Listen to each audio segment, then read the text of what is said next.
ومن يضلل فلا هادي له وأشهد أن لا إله إلا الله وحده لا شريك له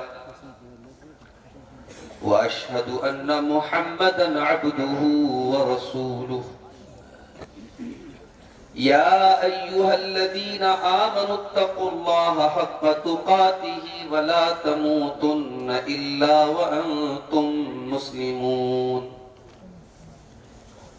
يا أيها الناس اتقوا ربكم الذي خلقكم من نفس واحدة وخلق منها زوجها وبث منهما رجالا كثيرا ونساء واتقوا الله الذي تساءلون به والأرحام إن الله كان عليكم رقيبا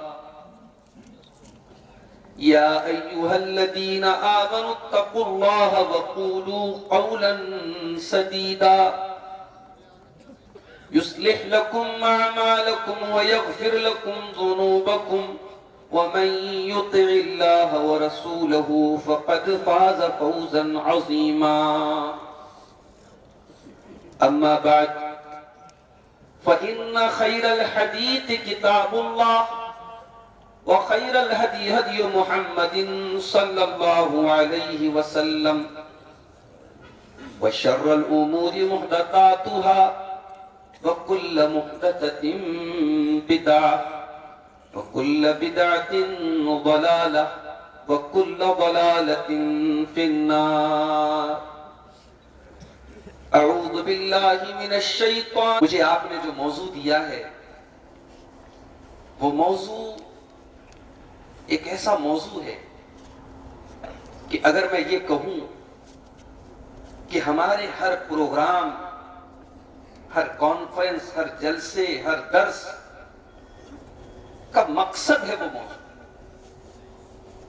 بھئی آج یہ جو پروگرام ہو رہے ہیں، یہ جو کانفرنسیں ہو رہی ہیں، کیوں ہو رہی ہیں؟ ان کا بنیادی مقصد کیا ہے؟ اگر ہم غور کریں تو ان تمام ایکٹیویٹیز کا، ان تمام سرگرمیوں کا ایک ہی مقصد ہے، معاشرے کی اصلاح کیسے کی جائے، معاشرے کو سدھارا کیسے جائے، معاشرے کی برائیوں کو ختم کیسے کیا جائے. اور جب معاشرے کی برائیوں کو ختم کیا جائے تو پھر ایک سوال یہ بھی پیدا ہوتا ہے کہ معاشرے کی خرابیوں کو دور کرنے میں ترتیب کیا ہوگی.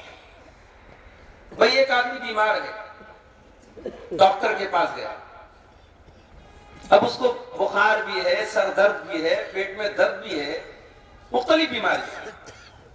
اور مان لو اس کو کوئی بڑی بیماری ہے، کینسر ہے، شوگر ہے، کوئی خطرناک بیماری ہے.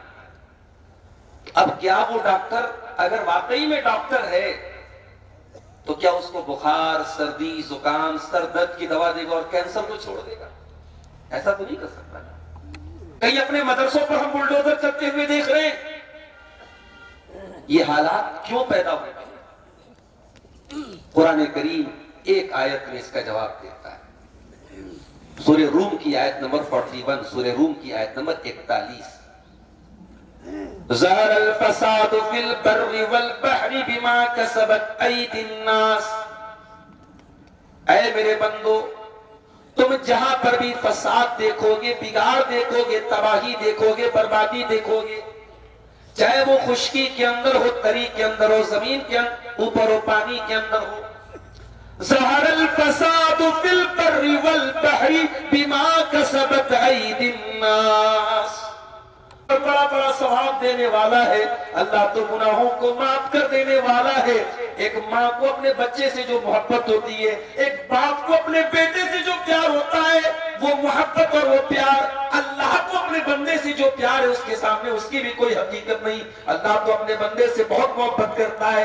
میرے بندو اللہ تم پر اپنا عذاب کیوں نازل کرے گا اگر تم شکر گزار بن جاؤ. کلمہ پڑھنے والے لوگ ہیں جو پیارے نبی کی امتی ہے, جو اسلام کا جھنڈا ہاتھ میں لینے والے ہیں, جب وہ اللہ کی ذات میں شرک کرتے ہیں, جب وہ زنا کرتے ہیں, جب وہ حرام کمائی کھاتے ہیں, جب وہ سود و پیاز کھاتے ہیں, تو اللہ کی غیرت کو جوش آتا ہے.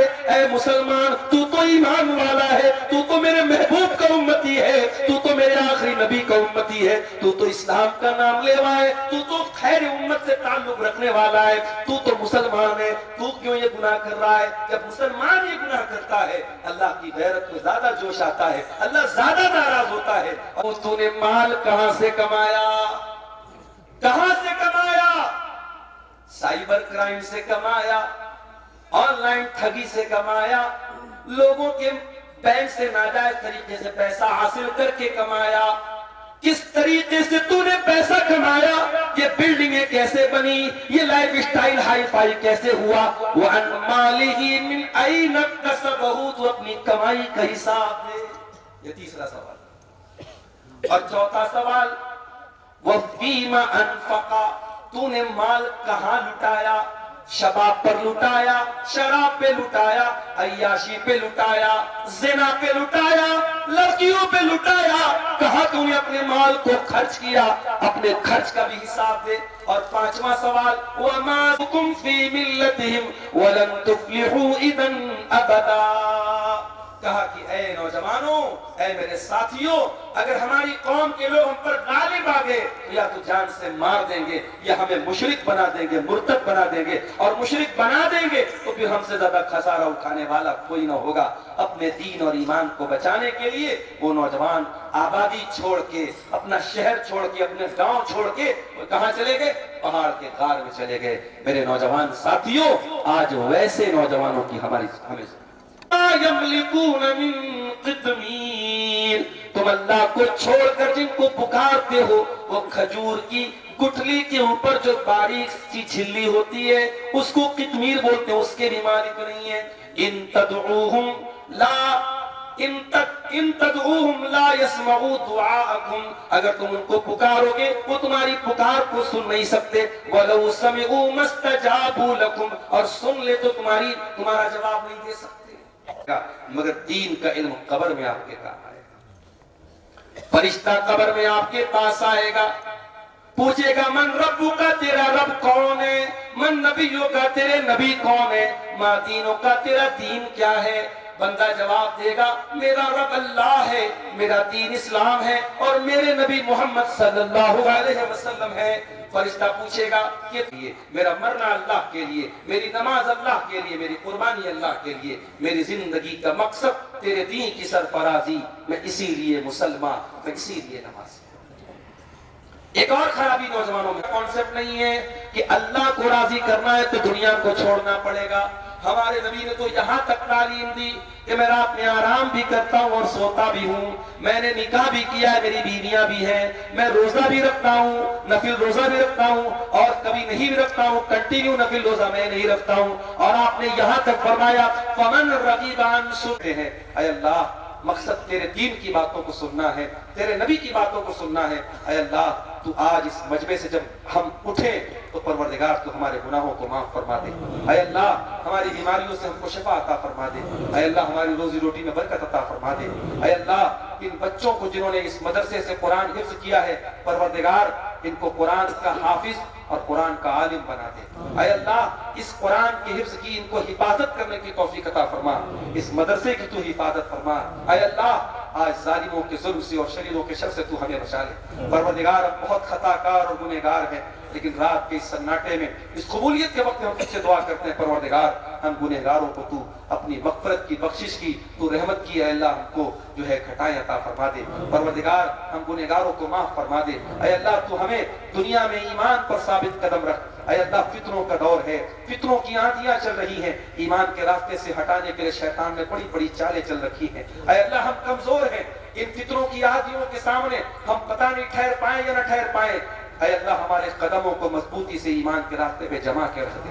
اے اللہ, شیطانوں کی شیطانی سے ہم کو بچا لے، فتنہ پروروں کے فتنوں سے ہمیں بچا لے۔ اے اللہ ہماری جماعت میں اتحاد و اتفاق پیدا فرما دے، ہمیں اپنے بزرگوں کی خدمت کی توفیق عطا فرما۔ اے اللہ جن کے ماں باپ زندہ ہیں انہیں اپنے ماں باپ کی خدمت کی توفیق عطا فرما۔ اے اللہ جن کے ماں باپ دنیا سے چلے گئے ان کی قبروں میں ان کو راحت اور سکون عطا فرما، ان کے گناہوں کی بخشش فرما۔ اے اللہ ہمیں جب تک تو دنیا میں زندہ رکھ، اسلام پر زندہ رکھ، اور ہم سب کا خاتمہ ایمان پر ہو۔ ربنا تقبل منا انك انت السميع العليم وتب علينا انك انت التواب الرحيم، وصلى الله تعالى على نبينا محمد